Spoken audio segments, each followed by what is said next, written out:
وجہ سے بھی محبوب کو معراج ہوئی ہے جب حضرت ابو طالب حضرت علی کے والد آقا کریم کے چچا جو آپ کی کفالت کرتے رہے 6 سال کی عمر میں جب آپ کا دادا اس دنیا فانی سے رخصت ہو گیا آپ کا چچا ابو طالب آپ کا خیال رکھتا رہا جہاں ابو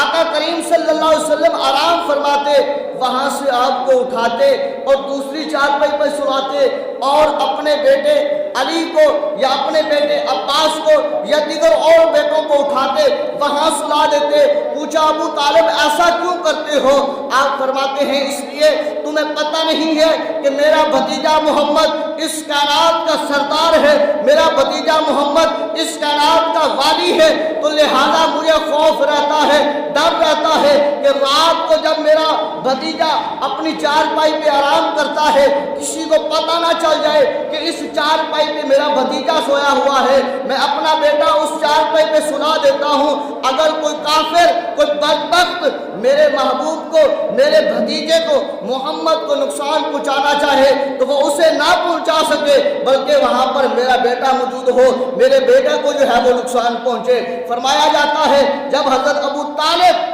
آپ جو ہے اس دنیا فانی سے رخصت ہو گئے, پردہ فرما گئے, تو آقا کریم صلی اللہ علیہ وسلم آپ دیدہ ہوئے, آپ پریشان ہوئے, غم کے آثار آپ کے دل کے اوپر ٹوٹ پڑے. غم ہوا کہ باری تعالیٰ میرا پیدا ہونے سے پہلے میرا والد اس دنیا سے چلا گیا, باری تعالیٰ نہ پیدا ہوا تو اس کے 3-4 سال بعد میری والدہ ماجدہ اماں آمنہ چلی گئی, باری تعالیٰ اس کے بعد میرا دادا ابو مطلب تھا وہ میری کفالت کر رہا تھا, باری تعالیٰ پھر وہ بھی چلا گیا, اب میرے ساتھ یہ میرا چچا ابو طالب تھا اب یہ بھی چلا گیا ہے, بے قراری ہوئی. تو اللہ نے فرمایا اے میرے جبریل میرا محبوب بے قرار ہے, میرا محبوب بے قرار ہے, لہذا میرے محبوب کو میرے پاس بلا کے لا. فرمایا جاتا ہے ایک وجہ یہ بھی ہے, معراج کی ایک وجہ یہ بھی ہے, جب محبوب بے قرار ہوا تو اللہ نے فرمایا اے جبریل میرا محبوب بے قرار ہے, میرا حبیب بے قرار ہے, لہذا اسے میرے پاس لے آ تاکہ اس کی بے قراری میں دور کروں. اب دوسرا مقصد اس کا ایک اور مقصد سنیں. تیسرا مقصد کیا ہے معراج کا؟ فرمایا جاتا ہے جب محبوب علیہ السلام مکہ والوں کو آپ نے دعوت دی قولوا لا الہ الا اللہ,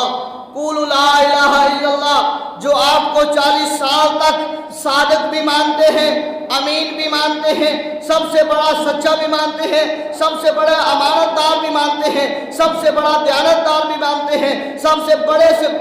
مشکل فیصلے کرنے والا بھی مانتے ہیں. اور فرمایا جب محبوب نے اعلان نبوت فرمایا تو وہ خلاف ہو گئے, اٹھ کھڑے ہوئے, آپ کو تکلیفیں دینے لگے, آپ کے اوپر جو ہے طرح کی جو ہے وہ مصیبتیں ڈھانے لگے, حتیٰ کہ جب آپ نماز پڑھنے کے لیے آتے تو آپ کی جو ہے وہ پیٹھ مبارک پر اوجڑی رکھ دی جاتی. جب محبوب علیہ السلام آپ جو ہے جب راستے سے ہو کر واپس اپنے گھر کی طرف پلٹنے لگتے تو راستوں پر کانٹے بچھا دیے جاتے, راستوں پر کچ بچھا دیے جاتے, حتیٰ کہ راستوں پر خندقیں کھود دی جاتی, حتیٰ کہ جو ہے وہ طرح کی مصیبتیں جب وہ دینے لگے, تکلیفیں دینے لگے. اللہ کا پیارا محبوب, اللہ کا حبیب جس کے لیے کریم اللہ نے کائنات بنائی, وہ محبوب اس مکہ کی وادی کو چھوڑ کر